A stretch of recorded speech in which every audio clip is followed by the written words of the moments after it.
Olá, eu sou Jesué da Silva Andrade e estamos começando mais um vídeo, dando continuidade assim à nossa série de estudos bíblicos relacionado a esse assunto que é a batalha pela mente humana. No último vídeo nós falamos sobre isso, como que existe uma batalha espiritual, uma batalha que está sendo travada pelo controle da mente e do coração do ser humano. Descartes disse certa vez: penso, logo existo, ou seja, nossas ações, nossas palavras, nossas atitudes têm a sua origem na nossa mente, têm a sua origem na nossa mente, no nosso coração. Então, tudo aquilo que nós pensamos, em algum momento, se torna uma ação, se torna palavras. Logo, se alguém controla as nossas mentes, automaticamente controlará as nossas ações, controlará mesmo tendo nós consciência ou não disso, alguém controlará as nossas ações, os nossos sentimentos, as nossas palavras. Então nós observamos isso, que o inimigo de nossas almas, ele pode inspirar pensamentos em nossas mentes que levará-nos a falar ou fazer coisas que não agradam ao nosso Deus. E também nós vimos que isso no crente, isso naquele que um dia arrependeu de seus pecados e creu no Senhor Jesus. Agora, vimos também que ele também age no incrédulo, cegando o seu entendimento, cegando a sua capacidade de compreender as coisas espirituais. Não é que a pessoa deixou de ser inteligente. Não. Às vezes a pessoa ela é muito inteligente, compreende e entende de muitos assuntos, mas no que diz respeito a assuntos espirituais, a assuntos eternos, assuntos que irão decidir a eternidade da alma dela, ela não entende, ela não consegue compreender. E isso porque o seu entendimento em relação a estas coisas foi cegado pelo inimigo de nossas almas, que é chamado ali em 2 Coríntios capítulo 4, versículo 3 e 4, de o Deus deste século. Existe um ser que a Bíblia chama de Satanás, a palavra de Deus chama de Satanás, ali em 2 Coríntios chama de o Deus minúsculo, deste século. Há outras expressões também, mas isso é um assunto para um outro estudo, para um estudo mais para frente. Então, esse ser, ele tenta de alguma forma neutralizar o testemunho do cristão, ou fazer o cristão ser uma pedra de tropeço na obra de Deus, para impedir a edificação do seu povo, ou impedir a salvação dos perdidos. E ele pode também cegar o entendimento, como ele tem feito, daqueles que ainda não creram no Senhor Jesus. Então, nessa batalha que existe pelo controle das nossas mentes, das nossas emoções, é claro que o que está em questão aí não é o poder, não é a força, porque ele será destruído, mas é o coração do homem. Aquilo que a vontade do homem, a vontade do ser humano, o que o ser humano decide. O que está em questão aí, a luta é para que lado o ser humano vai decidir, para que lado o ser humano irá se devotar a Deus e a sua vontade para a vida do ser humano, ou ao inimigo de nossas almas e o seu desejo nefasto de destruir ou levar, melhor dizendo, para a perdição eterna, o maior número que ele conseguir. Você está no meio dessa batalha. Você precisa tomar uma posição diante desta batalha. Qual tem sido a sua posição? É uma pergunta que precisamos fazer. Eu não faço essa pergunta somente a você, mas faço essa pergunta também a mim mesmo. Eu faço essa pergunta para mim mesmo. Então é uma pergunta que nós precisamos responder. Porque todos nós, cristãos e incrédulos, servos de Deus ou pessoas que não acreditam em Deus. Você pode ser ateu, independente de você ser ateu ou não. Saiba que você está no meio dessa batalha. E mais cedo ou mais tarde, você receberá, de alguma forma, as consequências da posição que você tem tomado diante dessa batalha. Agora, no último estudo, nós paramos aqui nas divisões do nosso estudo, a origem e queda do inimigo, os nomes usados na palavra de Deus que descreve o seu caráter e as suas características, as esferas de atuação do inimigo e os meios usados ou providenciados por Deus para adquirirmos a vitória sobre o inimigo. Hoje nós vamos estar estudando sobre a origem e queda do inimigo. Então nós vamos estar lendo agora 2 textos da palavra de Deus, Isaías capítulo 14, versículo 12 a 15, e Ezequiel capítulo 28, versículo 11 até o versículo 19. Isaías capítulo 14, versículo 12 a 15. Eu vou estar usando aqui a edição corrigida.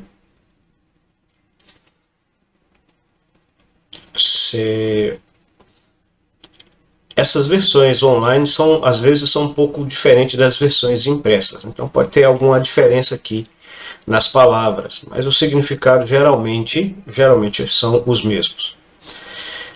Nós lemos assim no profeta Isaías: Como caíste do céu, ó estrela da manhã, filha da alva, como foste lançado por terra, tu que debilitavas as nações.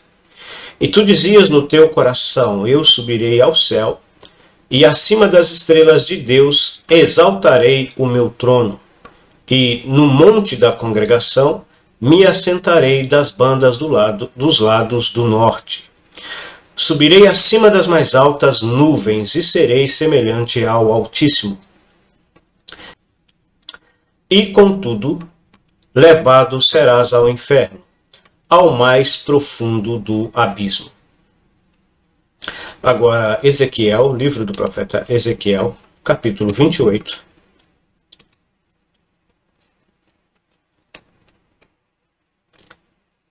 Versículo 11, né? Eu falei versículo 12, mas versículo 11.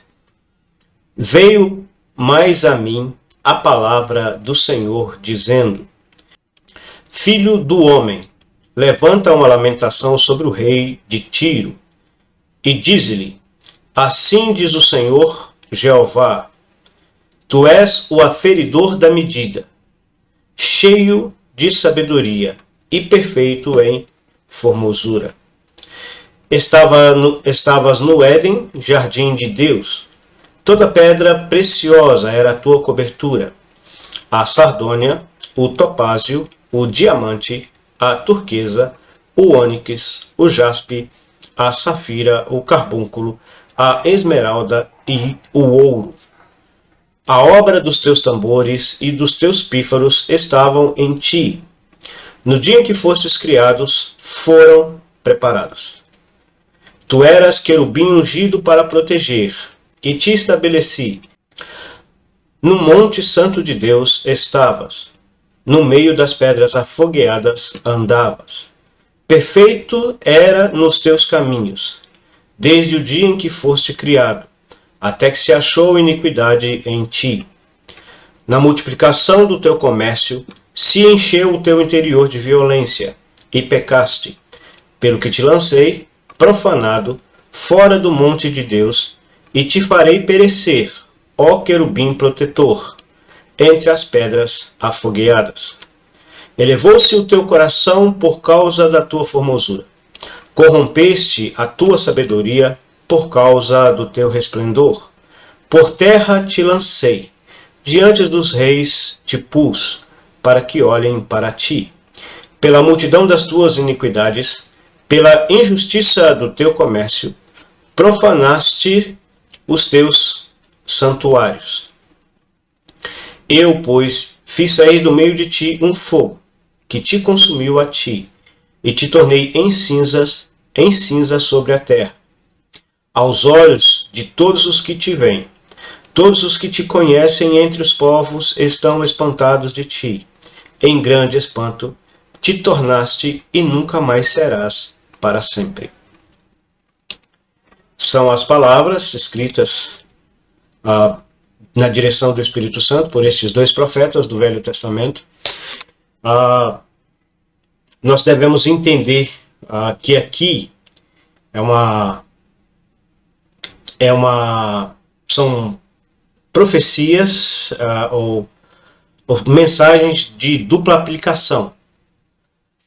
Tanto Isaías quanto Ezequiel estão se referindo a reis físicos, reis humanos, que governavam nas suas épocas e que oprimiram de alguma forma o povo de Israel, a nação de Israel.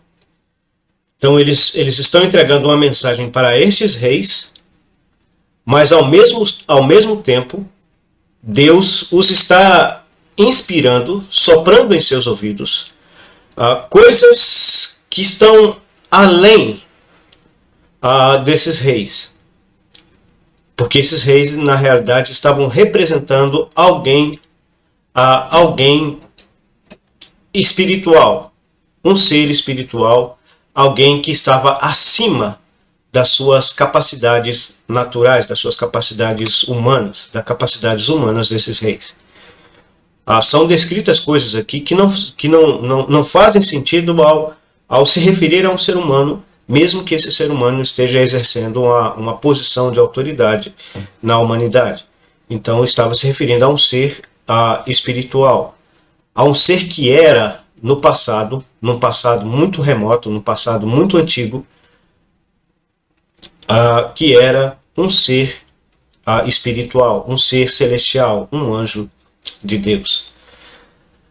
Agora, a gente precisa destacar algumas coisas aqui, antes de adentrarmos nesse assunto.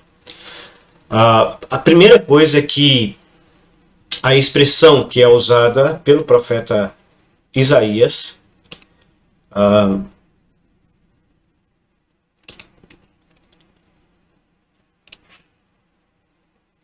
Isaías capítulo 14, versículo 12.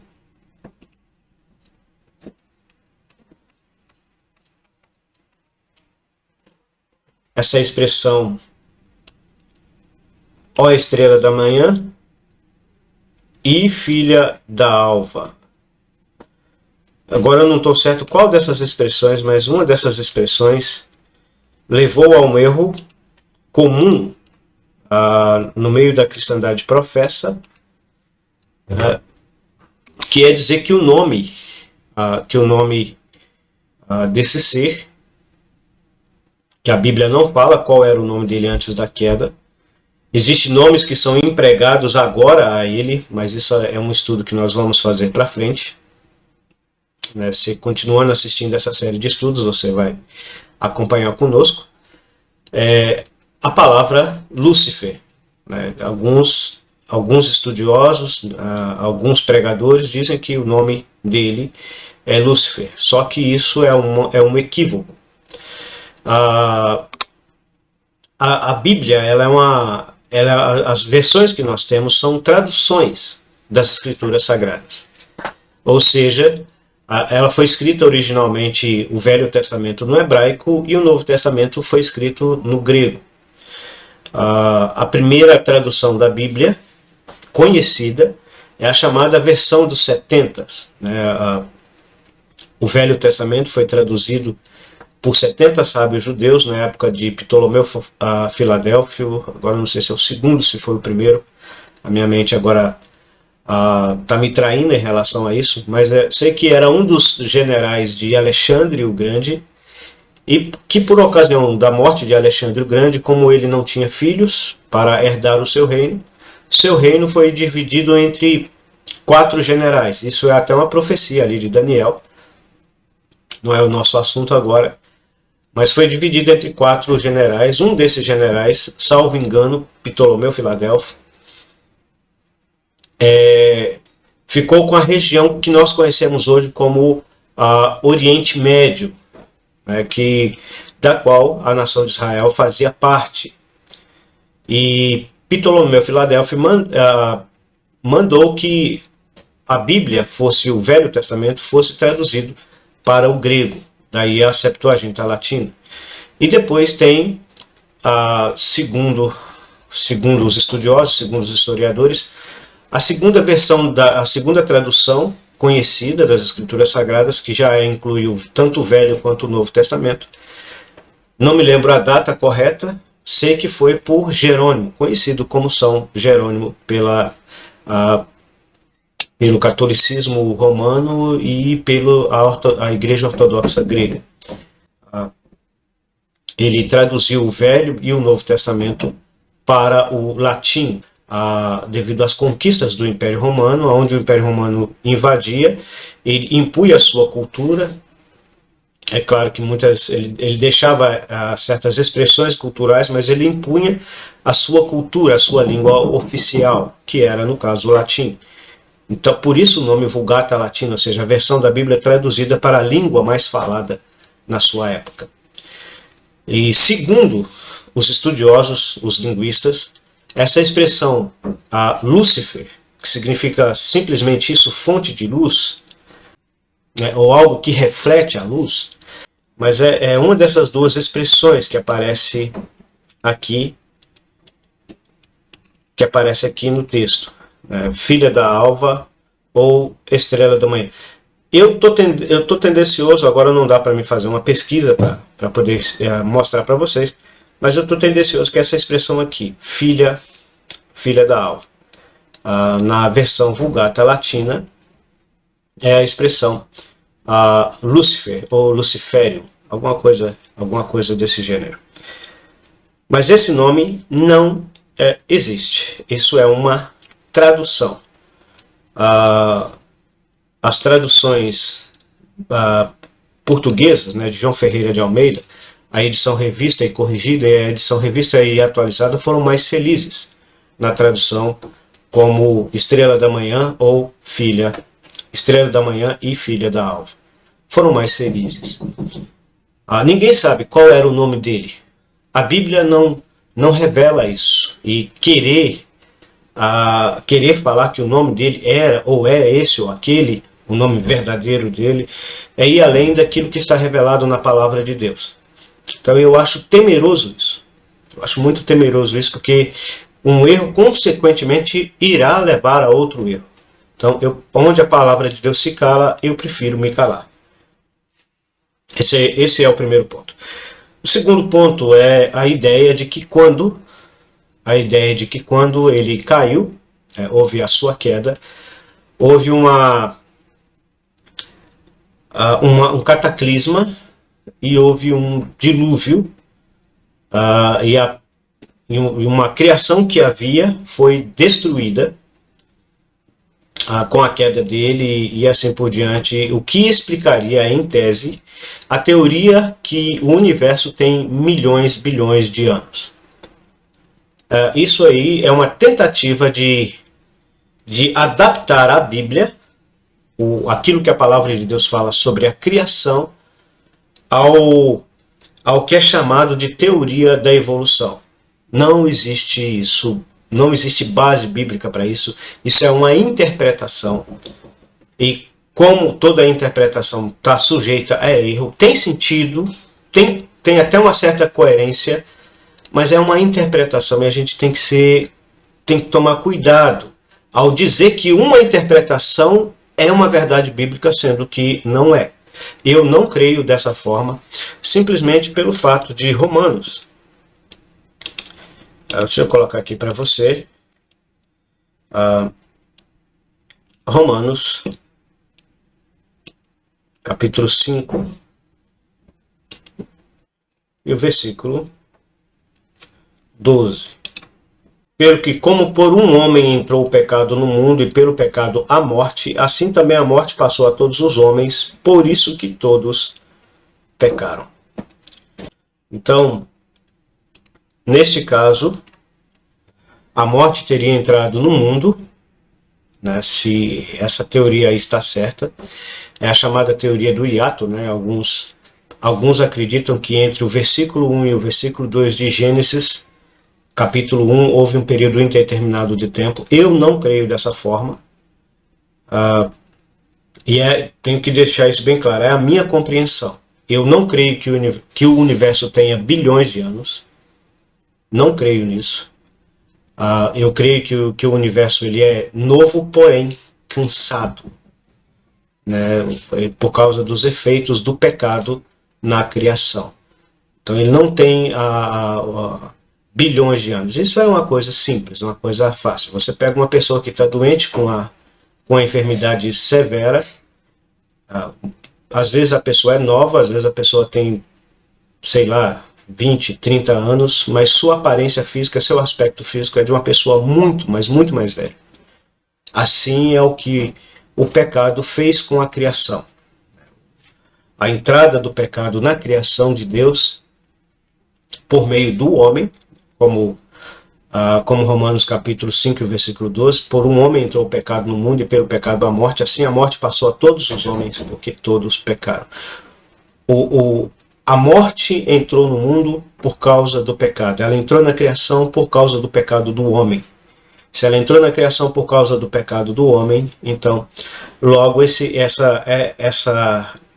o pecado ele afetou toda a criação. E essa criação ela será restaurada. Esse é um outro assunto, não é o assunto que nós estamos tratando agora. Mas a questão aqui que eu quero deixar bem claro é que essa ideia é uma interpretação, a ideia de uma recriação, de um hiato, da queda de Satanás do céu, que ele era um anjo, trouxe um cataclisma. Isso é uma interpretação. Isso não é um ensino bíblico, isso não é o que a Bíblia ensina. Isso é uma interpretação de alguns estudiosos, na minha opinião, uma interpretação exagerada, forçada.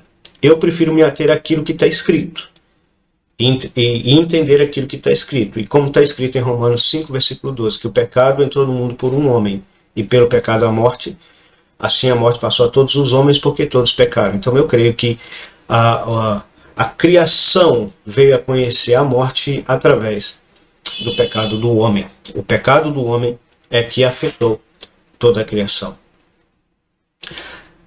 Deixando isso bem claro, você tem todo o direito de concordar comigo ou não. Isso é um direito seu, mas eu prefiro me ater. Na minha compreensão, é uma interpretação mais coerente com aquilo que as Escrituras Sagradas ensinam. Mas, indo para o nosso assunto, que é o assunto da origem e queda, ele era um ser angelical. Voltando lá em Isaías. Como caíste do céu, ó estrela da manhã, filha da alva. Como foste lançado por terra, tu que debilitava as nações. Então aqui, o profeta ele está usando uma linguagem que eu e você conhecemos. Ele está usando a criação, né, as estrelas, no caso aqui as estrelas para representarem seres celestiais. E essa linguagem também, por exemplo, ela é usada lá em Apocalipse, usando estrelas para prefigurarem, para serem figura de anjos. Então, como caíste do céu, ó estrela da manhã, filha da alva. Então, se você quer ter uma ideia de qual era a posição que o inimigo de nossas almas tinha antes da sua queda, é só você levantar bem cedo de manhã, ainda de madrugada, antes do nascer do sol, e olhar para o céu. Isso, claro, se não estiver nublado. E você verá aquilo que é chamado uma estrela, chamada de estrela d'alva, né, ou estrela da alva, que no caso, segundo os astrônomos, é o planeta Vênus, que tem como ser visto aqui, do planeta Terra, mas que é, no caso, nesse horário, a estrela mais brilhante no céu. Então, é a posição que ele tinha. Ele está querendo ilustrar aqui, Deus está querendo ilustrar aqui a posição que ele tinha, que o inimigo de nossas almas tinha antes da sua queda diante de Deus. E ele vai dizer como caíste. Seria como se essa estrela, em algum momento, ela deixasse de brilhar. Ela deixasse de brilhar, ela caísse, ela perdesse o seu brilho. O que Deus está querendo transmitir é a tristeza que veio a acontecer, a tragédia que veio a acontecer. Imagine isso se algum dia, de alguma forma, essa estrela deixar de brilhar no céu. O céu vai perder, do ponto de vista humano, vai perder parte da sua beleza.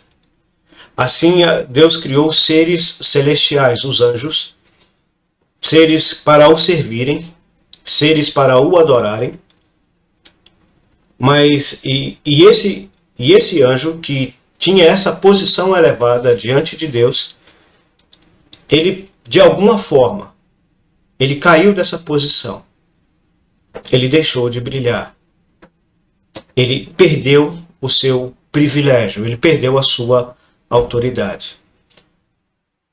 E aqui ele vai descrever, né, como fosse lançado por terra, tu que debilitava as nações. E tu dizias no teu coração, eu subirei ao céu, e acima das estrelas de Deus exaltarei o meu trono.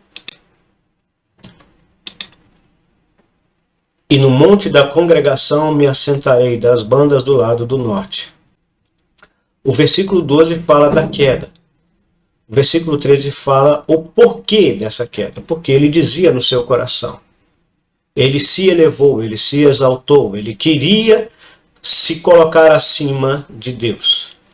Acima das estrelas de Deus. Ele queria exaltar o seu trono.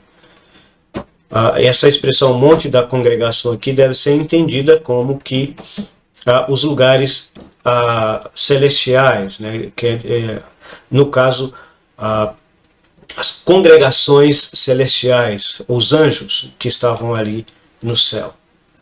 E ele coloca, subirei acima das mais altas nuvens, serei semelhante ao Altíssimo. Mas aí, como Deus não divide a sua glória com ninguém, Deus vai decretar aquilo que vai acontecer com ele. E contudo serás levados ao inferno. Tem tradução que vai dizer Seol, outra tradução vai dizer Hades, ao mais profundo do abismo. Creio que aqui é uma referência ao lago de fogo.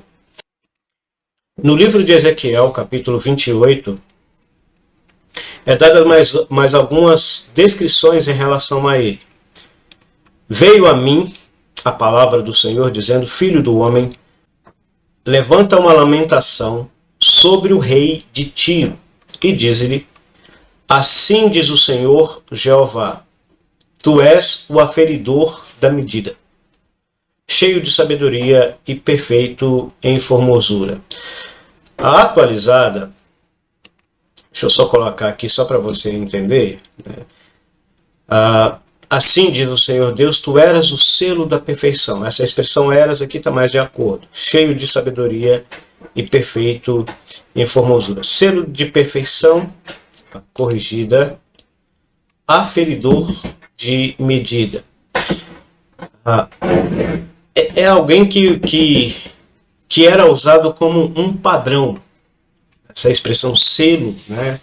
Selo de qualidade, a gente usa ainda essa expressão selo de qualidade. Existem algumas instituições que colocam o selo de qualidade, né? A gente tem, por exemplo, o Inmetro, né, que tem um Instituto de Pesos e Medidas Brasileira, que tem um padrão e testa a qualidade de muitas mercadorias que existem no mercado, por exemplo, e todas as mercadorias que têm o selo do Inmetro, né, significa que aquela mercadoria ali ela é garantida, e existem outros selos de qualidades também. Então, a impressão que a gente tem é que ele era alguém que exercia essa fiscalização, que avaliava se todas as coisas criadas por Deus, né, todos os seres angelicais criados por Deus, estavam dentro do padrão exigido por Deus. Estou dizendo aqui dá essa impressão, né, essa ideia de aferidor de medida, de selo de perfeição, cheio de sabedoria. Ele foi capacitado por Deus para isso. Já pensou nisso? Ele recebeu essa capacidade de Deus, essa inteligência, né? E perfeito em formosura. Ele não somente tinha capacidade de fazer esse trabalho, mas também ele era um exemplo disso. Um exemplo disso.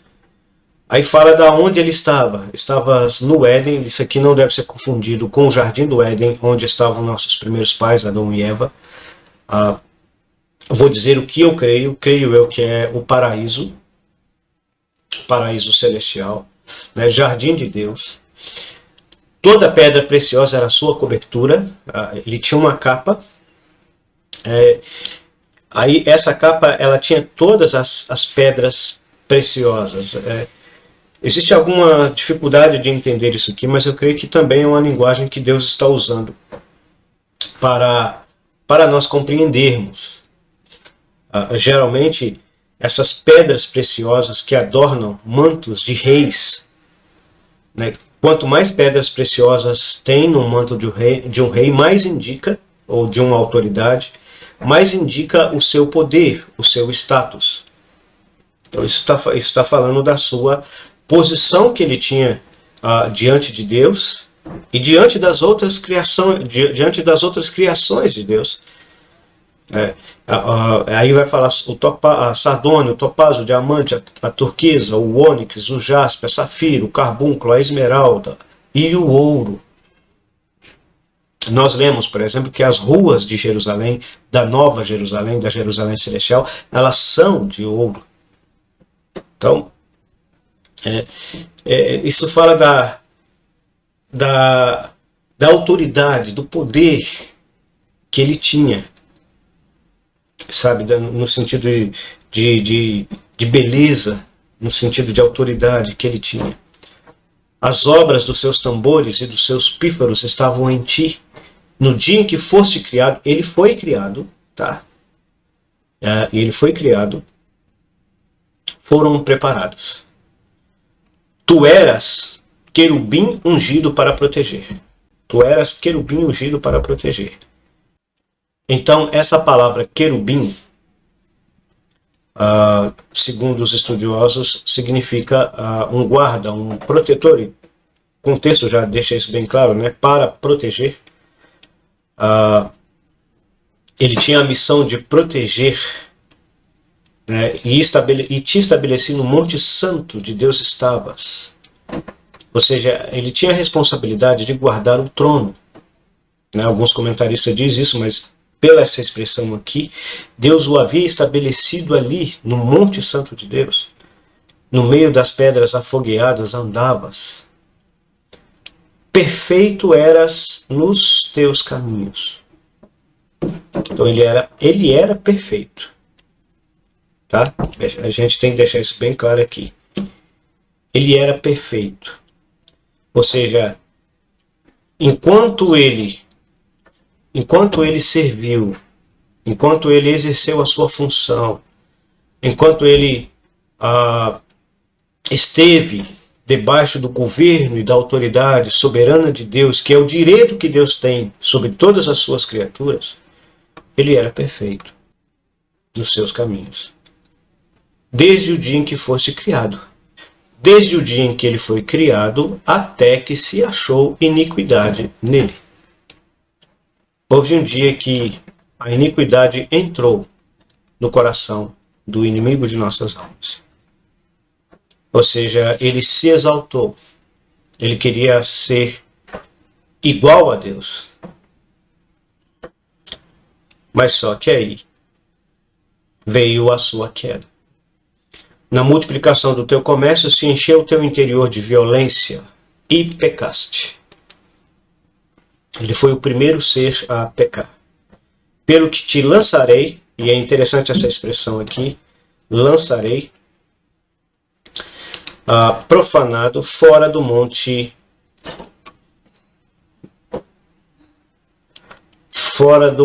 de Deus, e te farei perecer, ó querubim protetor, entre as pedras afogueadas. Essa expressão aqui, lançarei, eu achei ela interessante, que ela aparece aqui no livro do profeta Ezequiel. E depois ele vai dizer outras descrições aqui, mas a gente não poderá seguir mais aqui nesses textos para não tomarmos o tempo, e eu vou ter que correr aqui. Tanto Isaías como Ezequiel estão tendo uma visão,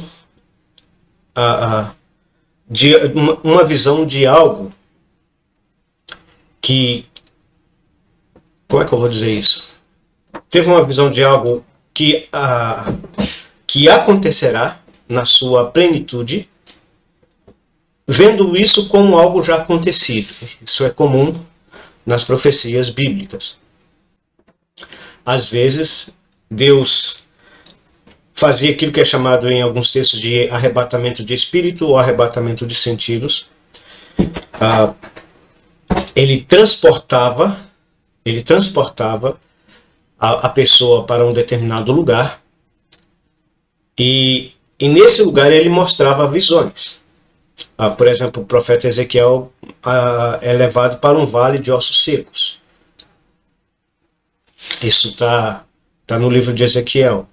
O apóstolo João, no livro de Apocalipse, ele é levado, no capítulo 4, né, a voz que anteriormente falava com ele viu uma porta aberta no céu, e essa voz disse, sobe aqui. Então ele vai para o céu. Então ele sai daquilo que nós chamamos de tempo e espaço. E lá ele vê coisas, né, e é interessante as coisas que depois destas hão de acontecer. E é interessante isso, depois dessas hão de acontecer. Só que quando ele as vê como tendo já acontecido. Mas elas ainda irão acontecer.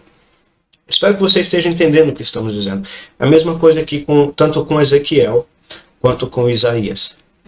A queda de Satanás, ela é progressiva. Essa ideia que a maioria das pessoas tem de que Satanás se rebelou contra Deus, e Deus o expulsou do céu e criou o inferno e o lançou no inferno, e agora ele está lá no inferno e está atormentando, fazendo as pessoas que rejeitaram o evangelho, rejeitaram o plano de salvação de Deus, fazendo elas sofrerem, né? Isso é uma ideia errada. Isso é a chamada mitologia cristã. Isso não é bíblico, isso não é ensinado na palavra de Deus. Satanás, ele não tem patas de bode, tá? Chifres e essa descrição, odor de enxofre, como muitas pessoas têm, né? Muitas pessoas vendo aquela série que em muitos casos era uma série blasfêmica. Eu cheguei a ver alguns episódios, mas depois não dava para ver, porque eles extrapolaram ali nos delírios dele, mas muitas pessoas que viram aquilo acham que aquilo é verdade, mas aquilo ali é baseado em mitologia essas que surgiram na época da Idade Média, que são misturas. né? É uma mistura, é um sincretismo das crenças pagãs nórdicas e romanas e até gregas, né? É uma mistura daquilo com uma pitada daquilo que a Bíblia, de algumas coisas que a Bíblia ensina. Então é um sincretismo, né? Um sincretismo religioso que surgiu essas ideias erradas, essas mitologias. Não, isso não é bíblico. A Bíblia não ensina isso. A queda do inimigo, ela é progressiva. Ele era um anjo de luz, mas devido à sua queda, ele se tornou um espírito maligno. Ele é maligno, ele é mau. Ele se faz de anjo de luz. Ele se faz de anjo de luz. Ele se disfarça de coisas boas. Isso aí nos é ensinado em 2 Coríntios. Mas ele é extremamente mau e nós devemos ter cuidado com ele. E se você tem uma ideia errada em relação a ele, com toda certeza, será mais fácil ele te enganar. Será mais fácil ele seduzir você. Então presta bem atenção nisso. A queda dele é uma queda progressiva. Vou tentar expor aqui, depois vou mostrar um gráfico. Não sei se o tempo vai permitir nós lermos todos os textos. A queda de Satanás, ela é progressiva, ou seja, ela tem etapas. Ele foi destituído dos seus direitos e privilégios angelicais, como nós vimos aqui, Isaías 14, 12 a 15 e Ezequiel 28, 11 a 19. Nós vamos falar mais detalhadamente sobre isso. Ele ainda tem, de uma maneira bem limitada, mas ele tem acesso à presença de Deus. Isso nós vemos, por exemplo, no livro de Jó, capítulo 1 e capítulo 2, ele comparecendo perante Deus e acusando a Jó perante Deus. Esse é um assunto para o próximo estudo.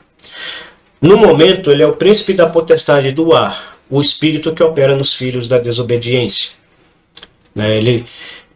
Efésios capítulo 2, versículo 1 e 2, depois o capítulo 6, o versículo 12. Eu acho que dá para a gente ler esse texto. Efésios capítulo 2. E vos vivificou, ou vos deu vida, e vos vivificou, estando vós mortos em ofensas e pecados. Falando aos cristãos, né, da cidade de Éfeso, que estavam mortos em seus delitos e pecados, Cristo os havia dado vida. Mas antes deles crerem no Senhor Jesus Cristo, essa era a situação deles. Assim como era a minha situação, assim como era a sua situação antes de crer no Senhor Jesus Cristo. E se você ainda não creu no Senhor Jesus Cristo como Senhor e Salvador da sua alma, infelizmente, lamentamos dizer isso, mas é a verdade, essa é a sua situação diante de Deus. Em que outro tempo andaste segundo o curso deste mundo. Você está andando segundo o curso deste mundo. Este mundo está indo de mal a pior. Essa é a sua situação. Segundo o príncipe das potestades do ar. Isso aqui é uma referência ao inimigo de nossas almas, a Satanás. Então, segundo o príncipe das potestades do ar. Do espírito que agora opera nos filhos da desobediência. Então, no momento presente, ele é o príncipe da potestade do ar. Efésios capítulo 6, versículo 12. Porque não temos que lutar contra a carne e o sangue, mas sim contra os principados, contra as potestades, contra os príncipes das trevas deste século, contra as hostes espirituais da maldade nos lugares celestiais. Ou seja, ele caiu do céu, da habitação de Deus, onde está o trono de Deus, onde está o paraíso. No momento agora ele está nas regiões celestiais. Ele é o príncipe da potestade do ar. Podemos dizer assim, da atmosfera. Né? Ele é um ser espiritual, nós não podemos vê-lo, Pode ser que em alguns casos, em algumas situações, para enganar o ser humano, ele até se manifesta fisicamente, visivelmente, né? Às vezes pode Deus permitir isso, mas nenhum ser humano pode vê-lo, porque ele é um ser espiritual. Mas no caso ele age por trás dos panos, por trás das cortinas, influenciando pensamentos, mentes, corações, a se afastarem cada vez mais de Deus e da sua palavra e da sua vontade. Então, no momento presente, ele é o príncipe da potestade do ar. Ele é o espírito que agora opera nos filhos da desobediência.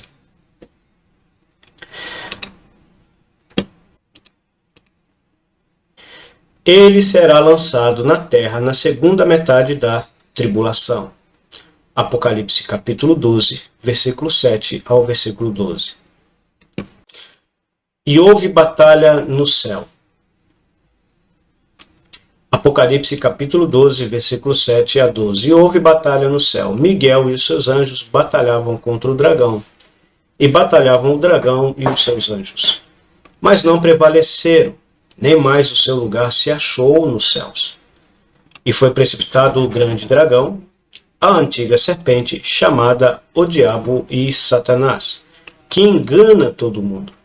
Ele foi precipitado na terra, e os seus anjos foram lançados com ele. E ouvi uma grande voz no céu que dizia,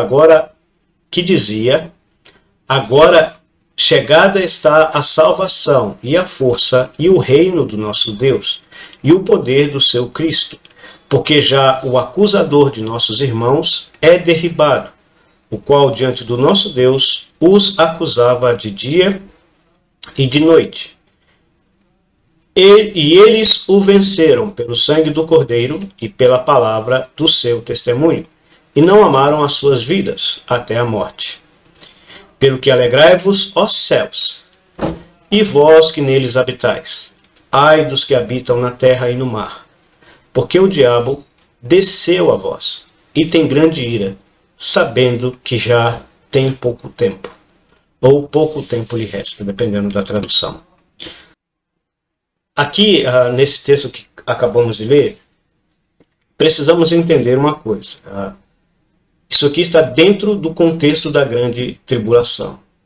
O tempo não permite explicar sobre isso agora. Mas é dentro do período da tribulação. A igreja é arrebatada. Aí vem os 7 anos de tribulação. Na metade desses 7 anos de tribulação, ou seja, nos últimos 3 anos e meio, é que vai acontecer essa guerra. Lembra que João está no céu, vendo as coisas que depois destas hão de acontecer, ou seja, o período da igreja. O livro de Apocalipse ele é dividido em 3 partes. As coisas que João viu, as coisas que são e as coisas que depois destas hão de acontecer. As coisas que João viu é o capítulo 1, né, o Senhor Jesus Cristo glorificado. As coisas que são é o período da igreja, as 7 mensagens, as 7 cartas dirigidas às 7 igrejas. Então é o período da igreja. E as coisas que depois destas hão de acontecer, ou seja, depois da igreja ser levada para o céu, no arrebatamento da igreja, então haverá o período da tribulação. Apocalipse capítulo 1, versículo 19, nós vemos essa divisão. Então, no período da tribulação, ele é dividido em 2 períodos, né, são 7 anos, dividido em 2 períodos de 3 anos e meio.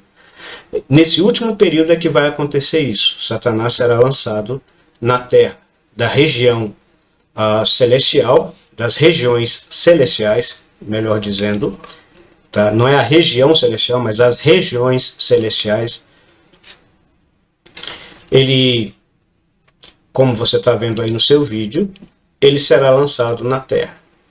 Então, Isaías fala e Ezequiel fala de uma maneira mais geral dessa primeira parte aqui, a primeira queda. No momento, ele é o príncipe da potestade do ar, como já lemos. Aí ele será lançado na metade da tribulação. Ele será lançado na terra. No início do milênio, ele será lançado no abismo. Apocalipse capítulo 20, versículo 1 até o versículo 3.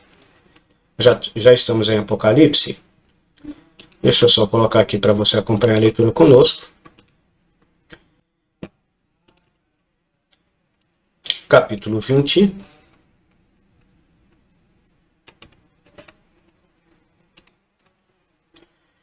E vi descer do céu um anjo que tinha a chave do abismo e uma grande cadeia na sua mão. Ele prendeu o dragão, a antiga serpente, que é o diabo e Satanás, e o amarrou por 1000 anos. E lançou-o no abismo, e ali o encerrou, e pôs selos sobre ele, para que mais não engane as nações, até que os 1000 anos se acabem. E depois importa que seja solto por um pouco de tempo. Então, ou seja, ele ainda será lançado no abismo no final da tribulação, antes do início do milênio. Aliás, o milênio acontecerá por causa disso, né? Satanás será amarrado. E durante esses 1000 anos, Cristo, com a igreja glorificada, os mártires, aqueles que morrerão por causa do evangelho do reino durante a tribulação, que também ressuscitarão glorificados, e os sobreviventes, aqueles que creram no evangelho do reino e sobreviverem durante o período da tribulação, eles entrarão vivos, se casarão e terão filhos, e povoarão e repovoarão a terra. Lembre-se que cerca de um terço da população mundial, talvez até mais, mas agora o que eu me lembro é que é um terço da população mundial, ela será morta no período da tribulação. Na entrada do milênio, aqueles que creram no evangelho do reino e sobreviverem, entrarão vivos e serão governados por Cristo nesse período. Aqueles que creram no anticristo e receberam o sinal, a marca da besta, morrerão na batalha das nações, do julgamento das nações. Então a gente precisa entender isso. Aí haverá o milênio. O milênio acontecerá porque Satanás será amarrado. Agora permita-me dizer algo aqui que a gente observa no meio da cristandade professa e que é uma blasfêmia. É um jargão, muitos líderes religiosos usam isso, mas isso é um jargão religioso blasfêmico, que é a expressão "está amarrado". Satanás não está amarrado, ele será amarrado ainda no início do milênio. Nenhum ser humano tem poder de amarrar o diabo ou de amarrar algum demônio. Isso é heresia. Nenhum ser humano tem poder para isso. Existem alguns líderes religiosos que se promovem fazendo um teatro, falando essas coisas, mas são mentirosos, são charlatões e simplesmente enganam as pessoas com o intuito de tirar dinheiro das pessoas.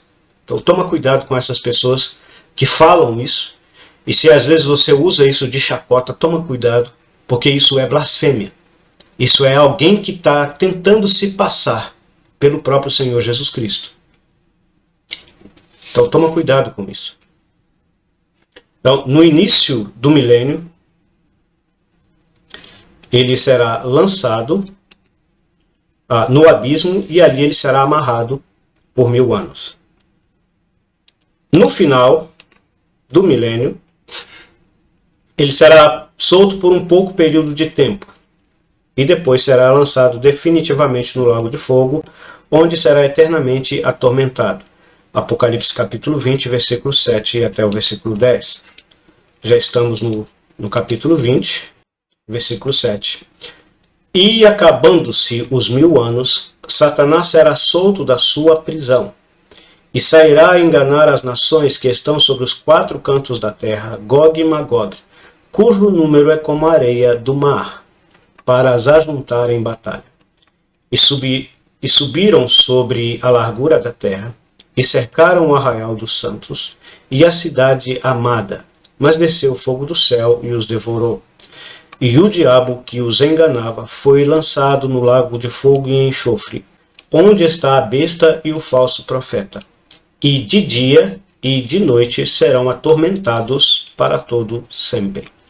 Como você observou aqui, nesse texto, no final do milênio, ele será solto, né, da sua prisão e vai enganar as nações, né, que vão crer, que no caso são os filhos daquelas pessoas que sobreviverão ao período da tribulação, que crerem no Evangelho do Reino e sobreviverem ao período da tribulação. Essas pessoas não estarão satisfeitas com o reino milenar de Cristo, um reino de paz. A terra passará por mudanças, por transformações. Haverá morte, mas a morte ali será de pessoas, por exemplo. Tem profecias no Velho Testamento que diz isso, né? Uma pessoa com 100 anos, que morrer aos 100 anos, será considerada jovem. Imagine isso, você num velório de uma pessoa de 100 anos. E as pessoas dizerem, nossa, morreu tão jovem, tinha a vida inteira ainda pela frente. Imagina isso. Isso é comum você ver em pessoas de 20 e poucos anos.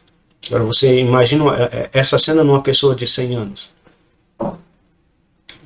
Haverá pecado no milênio, porque e o milênio será para isso, para provar que a natureza pecaminosa do homem, a carne, né, ela é corrupta, ela é má, porque ela não terá um agente externo de tentação, porque ele estará preso, né, Satanás estará preso, assim como todas as suas hostes espirituais da maldade. E essas pessoas que pecarem insatisfeitas contra o reino do Senhor Jesus Cristo morrerão.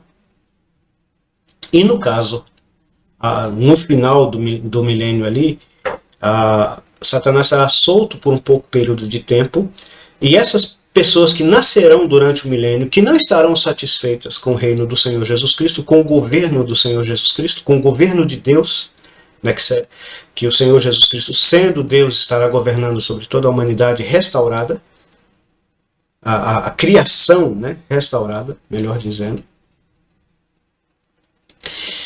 E eles não estarão satisfeitos. E ele aproveitará essa oportunidade e enganará elas a tentarem se rebelar contra o Senhor Jesus Cristo, contra o reino dele, que será a partir de Jerusalém. Tentará invadir Jerusalém, só que fogo do céu vai descer e consumi-los. Ele, Satanás, será lançado no lago de fogo. E é interessante, creio que você observou isso. Se não observou, vamos lá.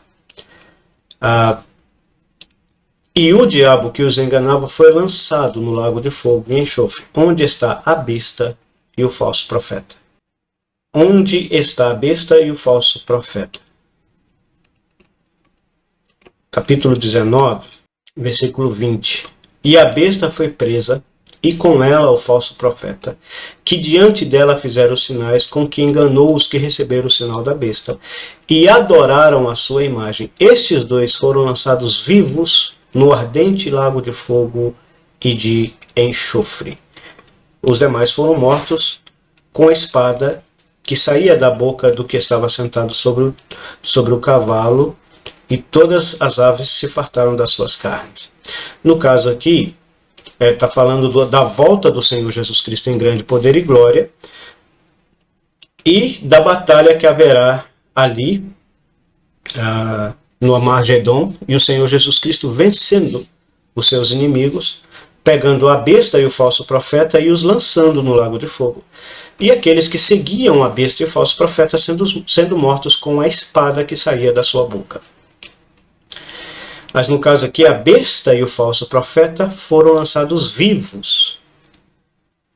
Eles não passarão pela morte física, já serão lançados. Esses dois agentes que serão usados por Satanás no período da tribulação para enganar as pessoas, para perseguir aqueles que crerem no Evangelho do Reino, eles serão lançados vivos no lago de fogo. Aí haverá o milênio, no versículo 10 do capítulo 20. E o diabo que os enganava foi lançado no final do milênio, isso aqui já está no final do milênio, foi lançado no lago de fogo e enxofre, onde está a besta e o falso profeta. 1000 anos depois, a besta e o falso profeta estarão lá sofrendo.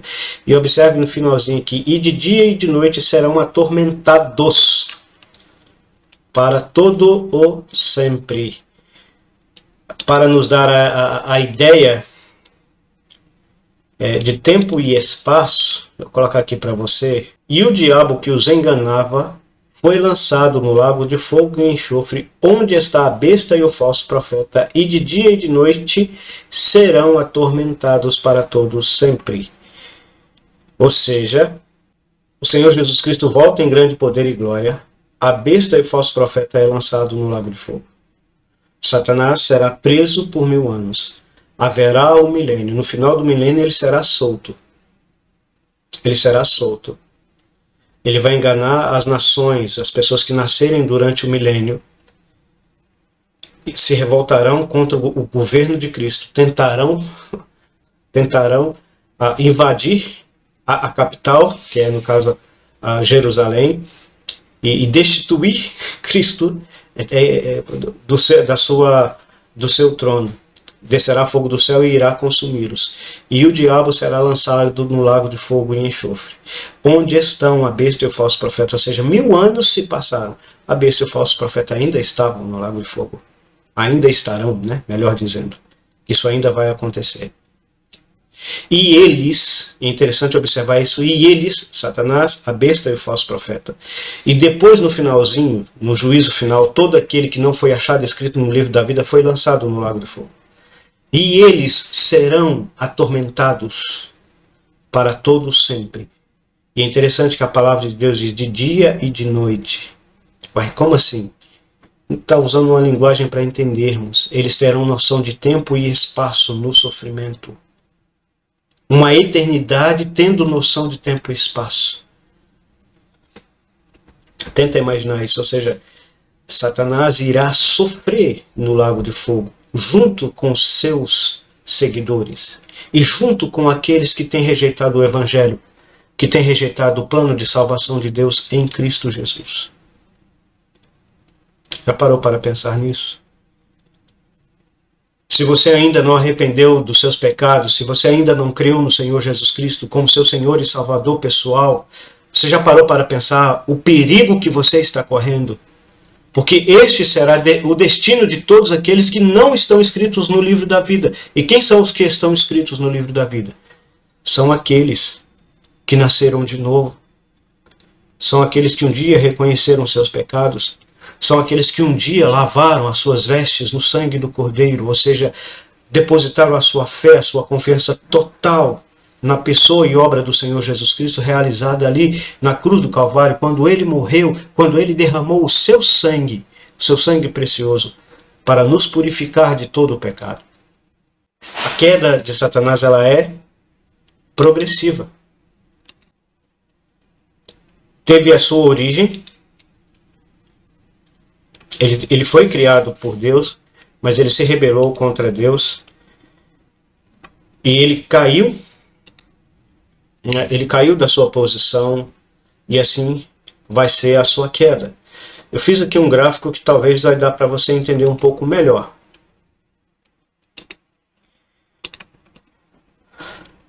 Ele caiu do céu, Isaías capítulo 14, 12 a 15, Ezequiel 28, 11 a 19. No momento presente ele está nas regiões celestiais, né, que nós conhecemos como atmosfera. Ele será lançado na terra, no meio da tribulação, na metade da tribulação. Depois ele será lançado no abismo e ali estará preso por 1000 anos. Depois ele será lançado, ele voltará, ele sairá de lá, será solto de lá e estará na terra no finalzinho do milênio. E depois definitivamente será lançado no lago de fogo. Ou seja, ele sabe que pouco tempo lhe resta. Ele sabe que a sua derrota será certeira. Ele sabe que para ele não existe mais recursos. quanto maior o número de pessoas ele puder levar junto com ele, é aquela máxima, né? Se eu cair, você cai comigo. Esse pensamento é dele, é ele que tem a origem desse pensamento. Se eu vou para o buraco, você vai comigo. Esse pensamento é o pensamento dele, do inimigo de nossas almas, tem a sua origem nele. E é isso que ele está fazendo. E ele não perde oportunidade. Aqueles que um dia arrependeram de seus pecados e creram no Senhor Jesus Cristo são salvos. Têm a salvação das suas almas. E essa salvação ela é garantida pela obra redentora de Cristo. Lá em Apocalipse fala, né, eles o venceram pelo sangue do Cordeiro. Pelo sangue do Cordeiro.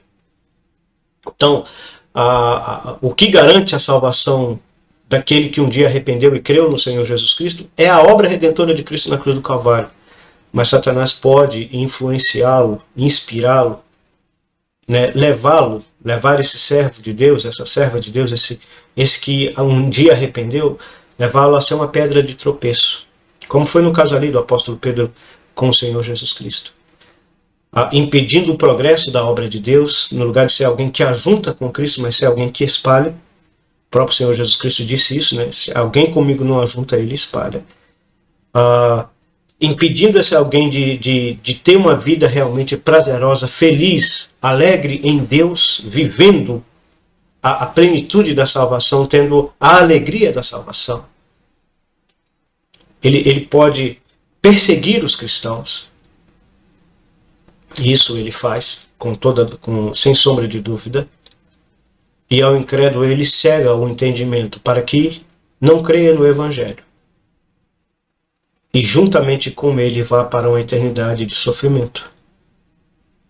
E ele tem tentado de todas as formas levar o máximo número de pessoas com ele. E permita-me fazer essa pergunta a você, meu amado ouvinte, meu amado amigo que está nos assistindo. Você tem deixado ele cegar o seu entendimento? E esse veículo que estamos usando aqui tem sido usado, viu, para cegar o entendimento das pessoas, porque o tanto de vídeo que tem de pessoas tentando desacreditar a Bíblia, a palavra de Deus, de pessoas fomentando esses misticismos que surgiram na Idade Média em relação a muitas coisas. Sempre pessoas que fazem cada pergunta sem sentido, sem pé, sem cabeça. Uma das perguntas, quem foi Lilith? Sei lá quem foi Lilith. Não estou interessado em saber quem foi Lilith. A Bíblia diz que Deus criou o homem, a sua imagem conforme a sua semelhança, que Deus o chamou de Adão, e que o colocou ali no jardim do Éden, que da sua costela fez a primeira mulher, que foi Eva. Isso é mais importante. Mas não, isso é história, isso é fantasia, isso é mentes, como o apóstolo Pedro diz na sua segunda carta, mentes engenhosas que inventam essas histórias. Aí a pessoa fica tão preocupada com essas histórias que ela perde o foco da verdade, daquilo que a palavra de Deus ensina. O pecado entrou no mundo pela desobediência do homem. Interessante isso, é pelo homem, porque Deus tinha falado para o homem. Adão comeu consciente de que estava desobedecendo a ordem direta do seu Criador, e aí, então a morte entrou no mundo por causa do pecado do homem. O pecado entrou no mundo por um homem, e pelo pecado a morte passou a todos os homens, porque todos pecaram. Então, todos os seres humanos estão destinados a uma eternidade de perdição. E o único meio de serem salvos dessa perdição é por meio da obra redentora de Cristo. E quanto mais o ser humano fica envolvido com essas teorias, com essas histórias, com essas fantasias, ele perde o foco daquilo que a palavra de Deus ensina na sua pureza e simplicidade. E o tempo passa. E a morte pode bater à porta dessa pessoa. E a sua oportunidade de salvação, que a oportunidade de salvação é hoje, a oportunidade de salvação é agora, ela perde ela. Porque no lugar de estar preocupado com aquilo que a Bíblia ensina na sua pureza e simplicidade, está preocupado com as fantasias, com os misticismos, com as mitologias que surgiram ao longo dos séculos na cristandade professa. o que a Bíblia ensina, o inimigo foi um anjo. Qual era o nome dele? Não sei.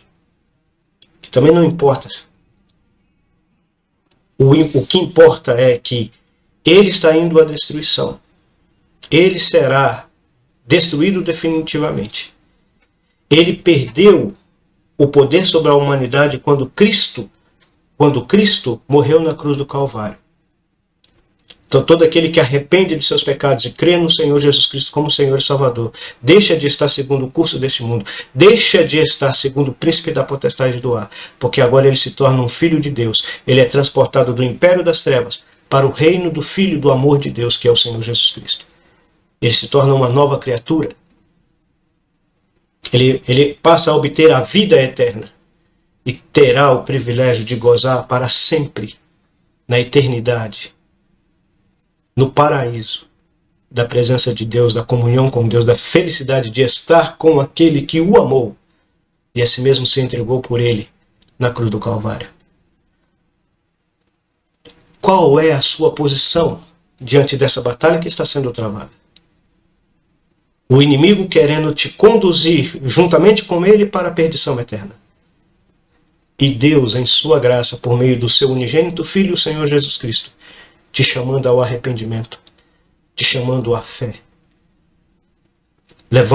desejando que você reconheça o seu pecado e que você creia, que você confie, que você aceite de fato o sacrifício perfeito e eterno que o seu Filho, o Senhor Jesus, fez por você na cruz do Calvário. A nossa oração e o nosso desejo é que você entenda que você pode ser salvo, que você pode ter o perdão dos seus pecados, que você pode ter a vida eterna por meio da fé na pessoa e obra do Senhor Jesus Cristo. E se você já fez isso, você deve vigiar e orar, conhecer a palavra de Deus, conhecer aquilo que a palavra de Deus ensina, para não vir a ser um instrumento de tropeço na obra de Deus. Que Deus assim nos abençoe e que a sua palavra continue falando aos nossos corações. Amém? E até o próximo vídeo, se Deus assim nos permitir. Tchau, tchau.